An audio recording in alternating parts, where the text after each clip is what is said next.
This episode of Paws for Thought is brought to you by Randy Wagner of Macintosh Realty. Nobody buys or sells more homes in the tri-state area. Let Randy help you find the perfect home, as he supports the Humane Society's mission to find homes for abandoned pets.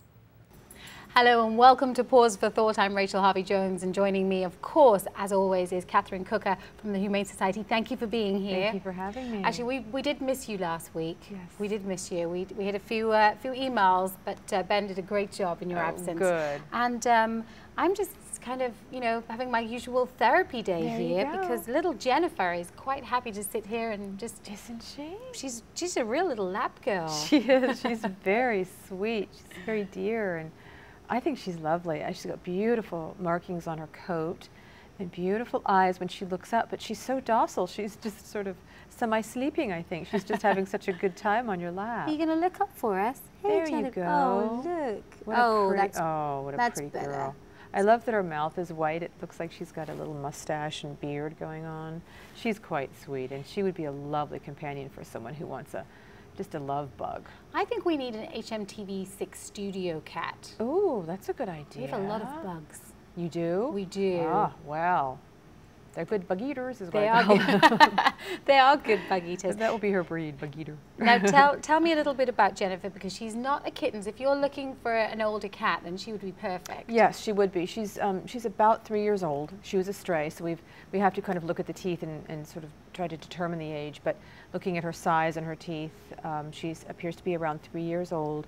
And she's just a lovely cat. She's probably been out on her own for a while, and she's very happy to be taken care of, and obviously loves the attention showered on her that you're doing right now. It's very difficult for me to hold her on my lap. She's really putting up a fight. Yes, she just wants to get down, but yes. you know, you got to stay there, little one. She seems a little timid, but when you think about the environment that we've brought her into, you know, yes. kind of strange room. We have the guys on camera here. We have some incredibly bright lights, and you know, we've tried to Halloween it out here this week, but she still seems, although timid, very calm, not sort of phased by it all. No, she's not wanting to get up and run, you know.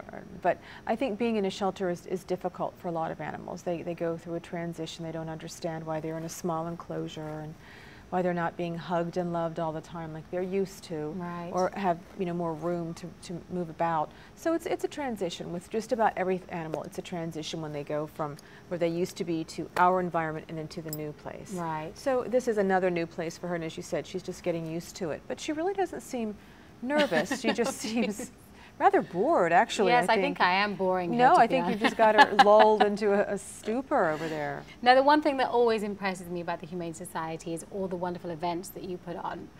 Monthly, sometimes 2 events a month. Yes. I know that we've got a very big one coming up in November. Yes, we have the Rich Guzzi Comedy Hypnotist Show, which will be a lot of fun, tickets are really starting to sell, and I think part of that is thanks to you all helping to advertise it on your show, but it's going to be a lot of fun. You know something? Let's take a look back at a recent event. This is Cutting for Critters. Take a look at this. See how much fun this was. Linda Sue Renner, owner of Universal Hair Studio in Hagerstown, helped out the Humane Society of Washington County for a second consecutive year by hosting Cutting for Critters on Sunday. 100% of the proceeds from Sunday's haircuts went to the Humane Society. Well, I have this love of animals. I have 3 dogs, 2 Japanese Shuns and 2 Shih Tzu. I came by today because I needed a haircut, and I like animals, and I saw the ad in the paper and decided to come by. This is Gizmo. He's 5 years old. Yeah, there's a lot of places not open on Sunday, so I figured I'll Google it, and this was the only one that answered the phone, and they said that they were having the event here, and I said, great, even a better reason to go get my haircut there, so worked out perfect. We're thrilled to be able to partner with businesses in the community like Universal Hair Studios and do these benefits for the animals. It's great. It's great. We always need blankets, and we need cat food, dog food, pedigree dog food, bleach. Reporting for the Herald Mail and HMTV6, this is Julie Green. Well, that looked like a very fun event. It was a huge success. We're still waiting for the final amount and how much was raised. But lots of exciting events, especially the one in November. We'll remind you of that in the second half of the show. But we have another little kitty in the house. A little feline has joined us. This is Ellie. Is it E-L-L-Y or I-E? E-Y. E-Y. E-Y. Okay, Yes. I don't want to get the spelling incorrect. No. She's beautiful. Lots of different colors in her, Catherine. Yes, she's a tortie, and I don't know if the folks at home will be able to see. She's got a beautiful marking on her forehead, and huge eyes, just beautiful big eyes. And the longest whiskers Yes. I've ever seen, I think. They're huge. I mean, you know, they shouldn't be that big. They shouldn't be that long. They're just beautiful. She's so cute. She's a real sweet little girl, but she's about 11 months old, so she's got some growing up and maturing to do. So she may be more, she might be a curtain climber. I might be a curtain climber? Yes, she might be a little so more maybe the adventurous. first couple of weeks just put up the old curtains Yes. would be my advice. But she's lovely. The adoption process at the Humane Society, we talk about this every week, and I think it's really important for people to know, you know, just how simple it is. Talk us through the process and how you can just literally, you know, find the animal of your dreams and by the weekend have them at home. Yes, it's really quite easy. We have a number of locations that you can see them. One is online. There's an icon that says pettango.com. You can see all of our animals there. If you go from the website, you can go to our adoption application that is online, submit that. It goes right into our system, and we begin the process. You can also come in and see the animals, fill out an application on site, or you can visit them at PetSmart or at Central Dogma, which is on Northern Avenue, and find them there, see if there's one you like, and come on over, fill out an application.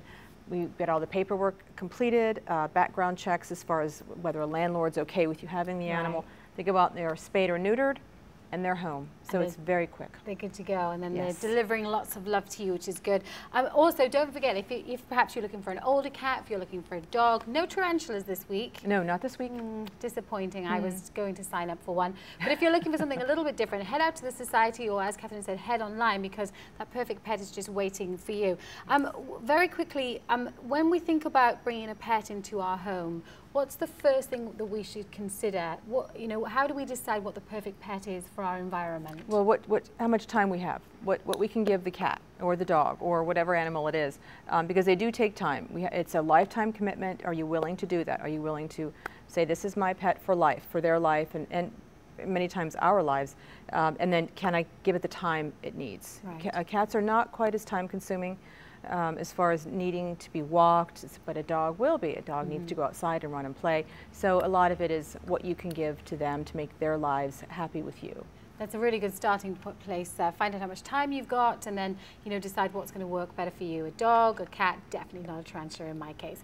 Well, let's put up the details on the screen. If you missed Jennifer, who was on the show earlier, she was absolutely delightful. This is Ellie. Don't forget, of course, check out the Humane Society's website. Catherine, thank you as always. Thank you. Thanks for joining us here on Paws for Thought.